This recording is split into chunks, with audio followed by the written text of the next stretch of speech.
Hello, आज हमारा topic है टेम्परेचर।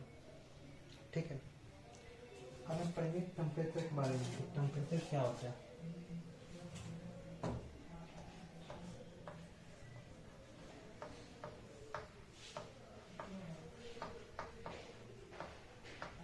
ठीक है, तो टेम्परेचर जो होता है किसी भी ऑब्जेक्ट का हॉटनेस या कोल्डनेस बताने में मदद करता है। ठीक है, कि कोई ऑब्जेक्ट कितना हॉट है, कितना कोल्ड है, ये उसको डिटरमाइन करता है। ओके, तो टेम्परेचर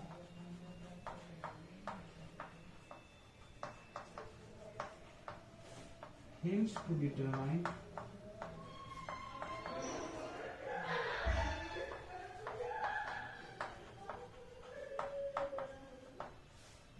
hotness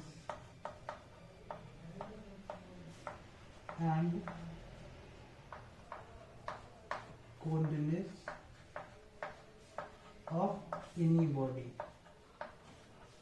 किसी भी बॉडी का वो हॉटनेस या कोल्डनेस वो बताने में मदद करता है। उसको बोलते हैं टेम्परेचर, कि कौन सा कितना हॉट है या कौन सा कितना कोल्ड है। ठीक है, जैसे कि ये हुआ हमारा ऑब्जेक्ट ए। ओके, अब कोई पता है तो ये हॉट या कोल्ड है। ठीक है, चाहे ऑब्जेक्ट बी, वो हम कैसे बताएंगे कि वो हॉट है या कोल्ड है?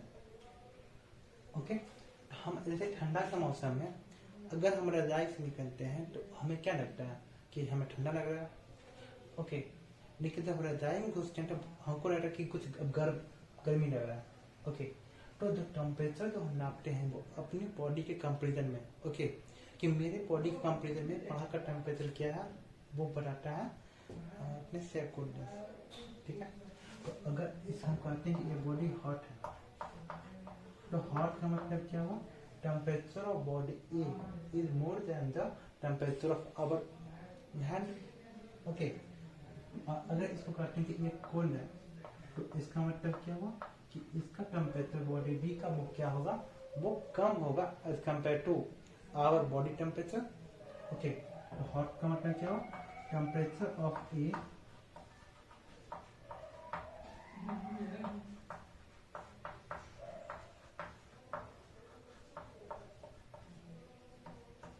is greater than our body। उसी तरह से हम बॉडी बी की बात करते हैं, तो बॉडी बी की तो बात कर रहे हैं, तो इसका क्या होगा? टेम्परेचर ऑफ बी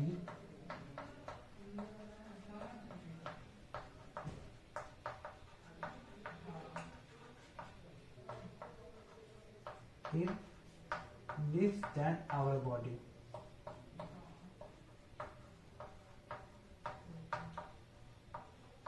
ओके, इस तरह से हम बॉडी का टेम्परेचर को मेजर करते हैं। तो टेम्परेचर वो चीज होता है जिससे हम ये कह सकते हैं कि बॉडी हॉट है या कोल्ड है। ओके, तो हमारा पहला चीज मेजर हो गया कि टेम्परेचर क्या होता है। ठीक है, फिर हमारे पास आता है थर्मोडायनामिक का नियम। तो थर्मोडायनामिक के पास 4 नियम होता है। ठीक है, ओके, तो थर्मोडायनामिक का नियम पढ़ने से पहले हम पढ़ेंगे थर्मल इक्विलिब्रियम कि थर्मल इक्विलिब्रियम क्या होता है। ओके, तो नेक्स्ट टॉपिक लिखिए थर्मल इक्विलिब्रियम।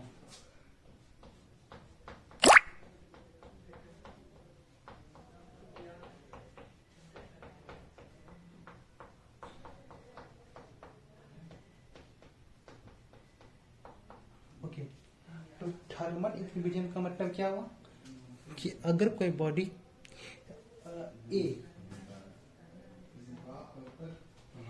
जो है बॉडी बी, ओके, तो टेम्परेचर ऑफ बॉडी ए और टेम्परेचर ऑफ बॉडी बी बराबर हो। ओके, हमने क्या बोला? टेम्परेचर ऑफ बॉडी ए और टेम्परेचर ऑफ बॉडी बी दोनों बराबर हो। ओके, मतलब दोनों के हीट में एक्सचेंज ना हो। ओके, जब टेम्परेचर बराबर हो हीट एक्सचेंज नहीं होगा। ओके, और उसी तरह से हमारा बॉडी बी हुआ और बॉडी सी हुआ, दोनों बॉडी बी और बॉडी सी जो है दोनों का टेम्परेचर बराबर हो, तो उसका मतलब क्या होगा? बॉडी ए और सी का भी टेम्परेचर बराबर होगा। हमने क्या कहा कि बॉडी ए और बी का टेम्परेचर बराबर हो और बॉडी बी और बी सी का टेम्परेचर बराबर हो तो बॉडी ए और सी का दोनों टेम्परेचर बराबर हो। या फिर दूसरे भाषा में कहा जाए कि अगर बॉडी ए से बॉडी बी में हीट ट्रांसफर ना हो और बॉडी बी से बॉडी सी में हीट ट्रांसफर ना हो तो बॉडी ए से बॉडी सी में भी हीट ट्रांसफर नहीं होगा, क्योंकि जो हीट जो फ्लो करता है वो क्यों होता है? ओके, तो heat flow due to temperature difference.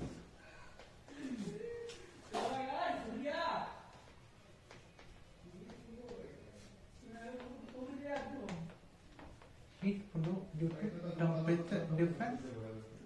Okay, तो जिस तरह से हीट टेम्परेचर डिफरेंस के कारण फ्लो कर, उसी प्रकार से जब करंट की बात करें तो करंट दो टाइप क्यों करता है? पोटेंशियल डिफरेंस के कारण फ्लो करता है। ओके, तो करंट फ्लो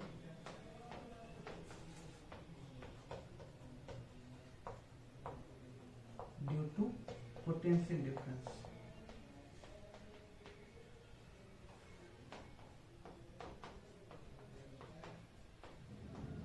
ओके, तो हमने क्या कहा? हीट तो फ्लो कर रहा है वो टेम्परेचर के कारण और जो करंट फ्लो कर रहा है वो पोटेंशियल के कारण।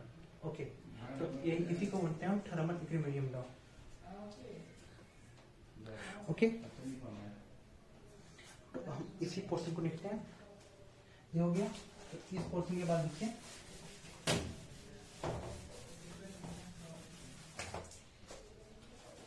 if temperature of body A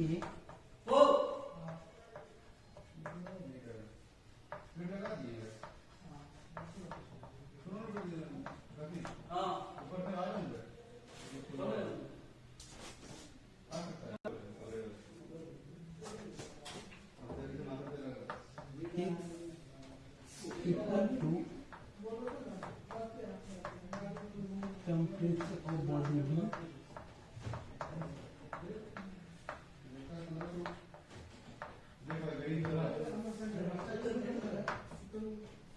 okay, and temperature of body B, temperature of body B is equal to temperature of body C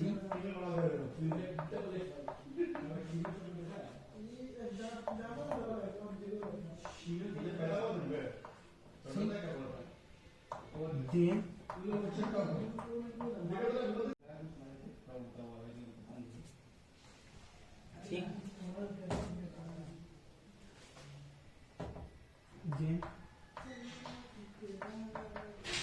temperature of body A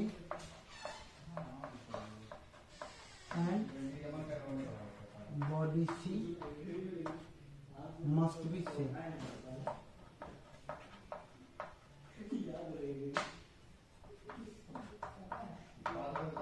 This is called thermal equilibrium.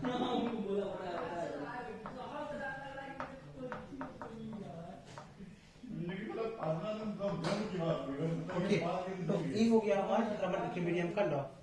इसमें मैंने क्या कहा कि अगर temperature of body ए और B बराबर हो, B और सी बराबर हो, तो ए और सी भी हमारा बराबर होगा, उसको बोलते हैं law of thermal equilibrium.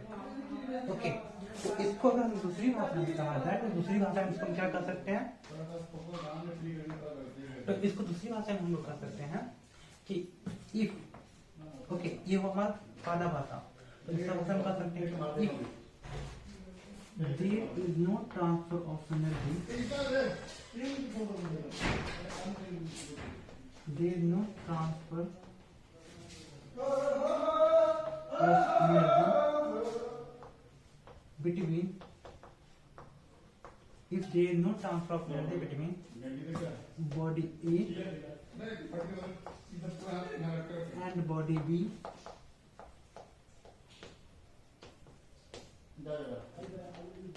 if there is no transfer of energy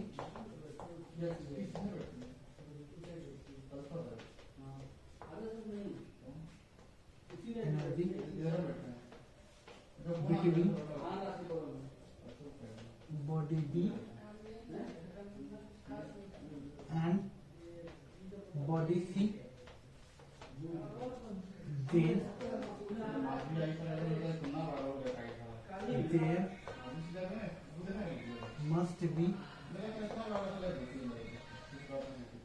no transfer of energy between transfer of energy between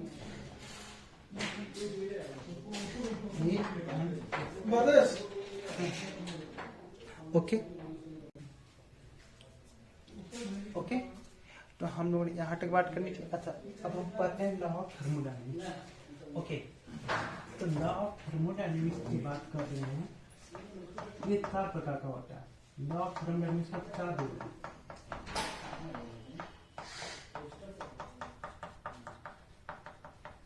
okay, तो पहला रूल को बोलते हैं जीरो लॉ। दूसरा नियम है उसको बोलते हैं फर्स्ट लॉ,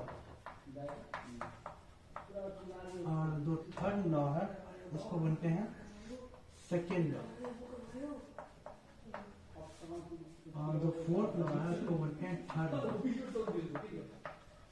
ऑफ थर्मोडायनेमिक्स।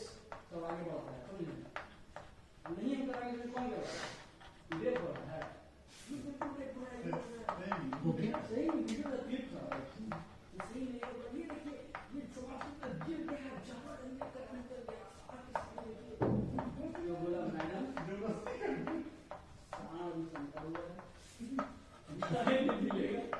हम लोग ने यहाँ तक चर्चा करी थी। हमारे पास 4 लॉ है। एक zero law, first law of thermodynamics, second law of thermodynamics, third law of thermodynamics. Okay, जो जीरो लॉ है वो क्या करता है, थर्मल इक्विलिब्रियम की बात करता है। जो फर्स्ट लॉ जो बात करता है energy can not be created not destroyed, और सेकंड लॉ क्या कहता है कि ऐसा कहता है कि एनर्जी को जब भी होगा जब एक थर्मल रिएक्शन होगा, जब डेल्टा जी हमारा नेगेटिव होगा तभी होता है कोई भी रिएक्शन स्पॉन्टेनियस होगा। और थर्ड लॉ कहता है कि at zero kelvin there is no reaction taken place. Okay, ये 4 लॉ है हमारे पास। ओके, तो हम सबसे पहले जीरो लॉ की बात करते हैं। तो पहले हम संक्षेप में सबके बारे में बात कर लेते हैं। तो जीरो लॉ क्या कर रहा है, तो यहाँ पे जीरो लॉ लिखेंगे। जीरो लॉ क्या कर रहा है कि थर्मल इक्विलिब्रियम, ये किसका है, थर्मल इक्विलिब्रियम की स्टोरी को बताता है। जो अभी पढ़े हैं कि energy can not be created, sorry, if A is thermal equilibrium bit B, B is thermal equilibrium bit C, then A is also thermal equilibrium bit C. Okay, ये वो आपका जो है कौन सा जीरो लॉ ऑफ थर्मोडायनेमिक्स। अच्छा, first law of thermodynamics की बात करते हैं तो ये क्या है, कंजर्वेशन ऑफ एनर्जी पे है। इसके बारे में हम आगे भी पढ़ेंगे। ओके, तो फिजिक्स में जो है हम लोगों को सिर्फ ये दोनों लॉ के बारे में पढ़ना है। Second law of thermodynamics and third law of thermodynamics वो केमिस्ट्री में है। तो सेकेंड लॉ ऑफ थर्मोडायनेमिक्स वो क्या कहता है, for reaction to take place, reaction to take place spontaneously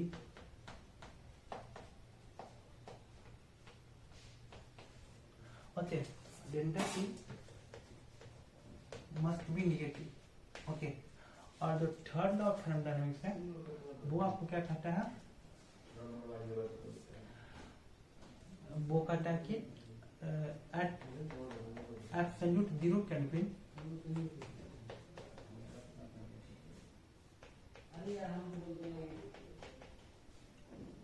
no reaction will take place.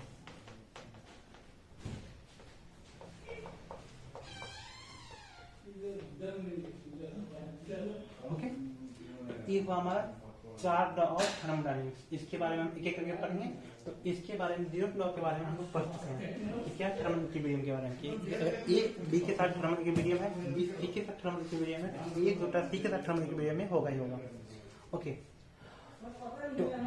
तो आज की क्लास के लिए इतने रहने देते हैं।